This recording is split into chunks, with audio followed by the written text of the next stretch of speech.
আসসালামু আলাইকুম এভরিওয়ান, আশা করি সকলে ভালো আছেন। আল্লাহর রহমতে আমিও ভালো রয়েছি। যারা জাপানি কোয়েল পাখির বাচ্চা এবং এগ্রেটের বাচ্চা চান অবশ্যই আমাদের কাছে আছে। তো আমাদেরকে জাপানি যে বাচ্চাগুলো সেটা কিন্তু আমরা ইনকিউবেটর মেশিনে বসায় দিয়েছিলাম 16 দিন। আমাদের ইনকিউবেটর থেকে যে বাচ্চাটা আটকে গেছে আমি তো এড়াইয়া দিয়েছি, কারণ এখানে এড়াই না দিলে বাচ্চাটা কিন্তু বাইর হওয়ার কোনো সম্ভাবনা ছিল না। তো এইবার এরকম করে সঠিক নিয়মে আপনারা যদি বাচ্চা বের করতে চান তাহলে আপনাদের এই ধরনের টেকনিকটা বলতে হবে, তাহলে কিন্তু আপনারা এই ধরনের বাচ্চা ইনকিউবেটর মেশিনে থাকলে কিন্তু হবে না। যেটা আমার ভুল হয়েছে, 30টার উপরের বাচ্চা কিন্তু মারা গিয়েছে শুধুমাত্র ডিমের ভিতরে। আমি যদি আগে জানতাম সেটা আমি করে দিতাম, কিন্তু একটা জিনিস আমি বুঝতে পারলাম যে আর্দ্রতা মেনটেন করাটা খুব কঠিন।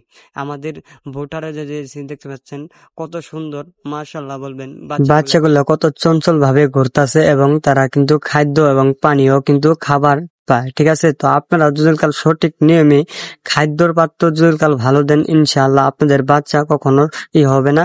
আর আমাদের যে খামারের ব্যানারটা দেখতে পাচ্ছেন, আমি আগে দেখাই নাই, এখন আমি ভিডিওর মধ্যে বলে দিতেছি, মা বাবার বড় ছেলে খামার।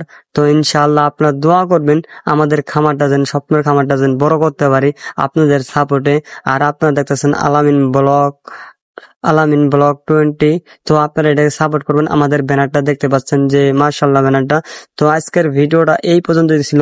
যারা ইনকিউবেটর মেশিনে ডিম বসাবেন তারা আমাদের কাছে যোগাযোগ করতে পারেন এবং সবকিছুতেই আমরা বুঝিয়ে দেবো ইনশাআল্লাহ।